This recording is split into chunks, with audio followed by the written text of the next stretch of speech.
Selamat petang, salam sejahtera. Isu hangat petang ini yang pasti pemilihan UMNO sekarang paling tak sesuai untuk diri Tokmat sendiri. Berita sepenuhnya. Berkatalah Timbalan Presiden UMNO Muhammad Hassan bahawa sekarang adalah masa yang paling sesuai untuk mengadakan PRU 15, bukan pemilihan parti. Kata beliau, sekiranya diadakan pemilihan UMNO ketika ini, ia akan berlaku perpecahan dan perebutan kuasa. Kita tidak mahu parti berpecah-pecah dan berlaku perebutan kuasa kalau diadakan pemilihan sebelum PRU. Bayangkan selepas buat pemilihan, ramai pemuda cukup umur kalah di peringkat cawangan. Kita akan kelang kabut dan tidak ada masa siapkan jentera. Ini satu keadaan membunuh diri, tambahnya lagi. Betulkah tu? Walaupun beliau menyebut kenyataan ini bukan bertujuan menekan Ismail Sabri Yaakob agar segera membubarkan parlimen, tetapi adalah mudah difahami, ia merupakan peringatan secara tidak langsung daripadanya sebagai timbalan presiden kepada Perdana Menteri yang hanya merupakan naib presiden UMNO. Ternampak bahawa Muhammad atau Tokmat cuba mengingatkan Ismail Sabri tentang usul PAU 2021 pada Mac lalu yang menyetujui PRU 15 hendaklah diadakan terlebih dahulu sebelum pemilihan UMNO. Untuk makluman Tokmat, sama ada sekarang paling sesuai diadakan PRU atau tidak, ia sebenarnya bukanlah hujah yang terlalu kukuh. Ini kerana sementara banyak parti lain sedia dan tidak takut mengadakan pemilihan parti sebelum atau menjelang PRU, UMNO pada 2018 walaupun mendahulukan PRU 14, ketika itulah bagaimana kelaziman yang diamalkan sejak sekian lama. Tetapi BN tetap kalah dan kecundang juga akhirnya.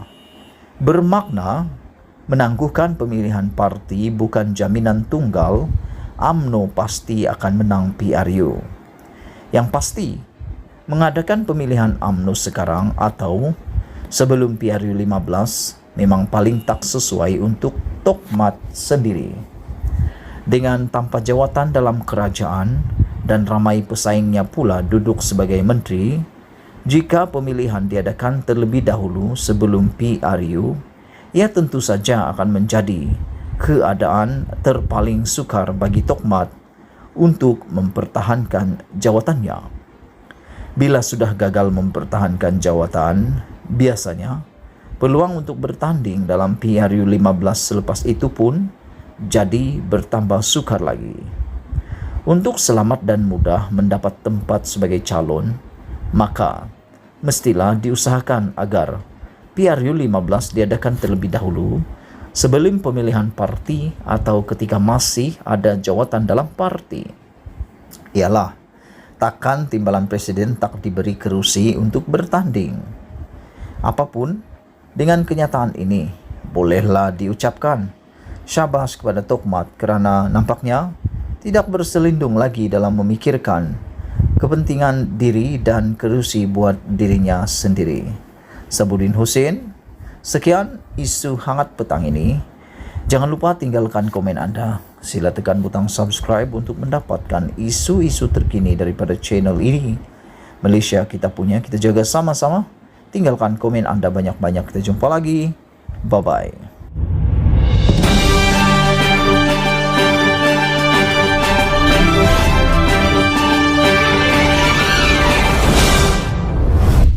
Selamat petang, salam sejahtera. Isu hangat petang ini, tol percuma tambah keceriaan rakyat sambut Hari Raya, pukulan kepada kegagalan Tun Mahathir. Berita sepenuhnya. Sebahagian daripada mereka yang tinggal di ibu kota sekarang ini sudah pun berada di kampung masing-masing untuk menyambut Hari Raya yang dijangka disambut pada hari Selasa. Setelah 2 tahun tidak dapat pulang berhari raya kerana kekangan PKP, kepulangan ke kampung pada tahun ini tentu saja amat-amat menggembirakan mereka. Lebih berganda lagi, kegembiraan tahun ini ialah kerana selain dibenarkan mengeluarkan caruman KWSP sebanyak RM10.000, tol di laluan lebuh raya utama itu juga diumumkan percuma. Di samping tol percuma di lebuh raya utama, banyak lebuh raya lain turut memberi potongan sebanyak 50% dan ianya terpakai untuk semua jenis kenderaan. Tol percuma dan diskaun itu berkuat kuasa selama 3 hari sebelum ketibaan hari raya dan 2 hari lagi pada hujung minggu depan ketika mereka mahu kembali ke ibu kota semula. Bagi rakyat kebanyakan, ini adalah hadiah paling menggembirakan untuk hari raya tahun ini. Beberapa saudara mara dan kawan-kawan tidak menyembunyikan kegembiraan mereka dapat pulang ke kampung berhari raya dengan tol percuma pada kali ini. Meskipun ada kesesakan jalan raya, ianya terubat dengan tol percuma itu. Mengimbas tentang tindakan Perdana Menteri Ismail Sabri Yaakob mengumumkan tol percuma dan diskaun sehingga 50% pada tahun ini, semua ini sebenarnya adalah petanda kelemahan dan kegagalan Tun Mahathir Mohamad selama memimpin kerajaan PH selama 22 bulan sebelum ini. Kalaulah janji menghapuskan tol benar-benar ditunaikan setelah PH berjaya menjadi kerajaan sebagaimana ianya telah dimanifestokan dalam PRU 14 lalu, Ismail Sabri mungkin tiada peluang langsung mengumumkan tol percuma dan diskaun 50% untuk hari raya tahun ini. Tetapi disebabkan kegagalan Tun Mahathir itu malah melukakan hati rakyat dengan mengatakan manifesto bukan kitab suci, itulah yang menyebabkan bermulanya penolakan serta bercambahnya kebencian. Apa yang berlaku selebihnya kepada PH dan Tun Mahathir adalah suatu sejarah, tetapi banyak iktibar yang boleh diambil daripadanya. Bayangkan, dapat tol percuma untuk hari raya pun sudah cukup membuatkan rakyat gembira. Apatah lagi jika percuma buat selama-lamanya. Dalam hal ini, di samping pengajarannya ialah jangan main-main dengan janji kepada rakyat. Kita juga jangan sekali bersikap khianat dan tikam kawan sendiri apabila beroleh kuasa. Hari ini dengan apa yang dilakukan Ismail Sabri berkaitan tol itu, tidak dinafikan beliau telah meraih laba politik yang lumayan daripadanya. Di samping merupakan pukulan terhadap kegagalan Tun Mahathir. Ia bukan salah Ismail Sabri kerana sebagai Perdana Menteri yang telah dinamakan UMNO sebagai poster boy bagi menghadapi PRU 15 datang, selain tugasnya ialah memberi kesejahteraan kepada rakyat, beliau juga semestinya akan berbuat sesuatu yang boleh membuatkannya disukai serta menambah undi buat dirinya. Siapa yang tidak mahu kekal lebih lama sebagai Perdana Menteri? Maka turut dipercayai banyak lagi pengumuman yang akan melegakan hati rakyat akan dilakukan Ismail Sabri selepas ini. Semua orang yang jadi Perdana Menteri pasti akan berbuat hal yang sama, kecuali Tun Mahathir dan menteri-menteri kabinet dalam kerajaan PH yang tidak berani berbuat sesuatu untuk memperingatkan Perdana Menteri tentang janji manifesto ketika itu.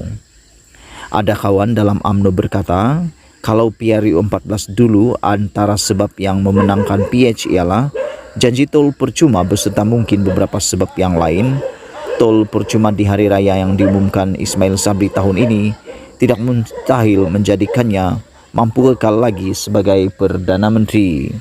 Ditulis oleh Sahbudin Husin. Sekian isu hangat petang ini. Jangan lupa tinggalkan komen anda, sila tekan butang subscribe dan kita jumpa lagi. Bye-bye.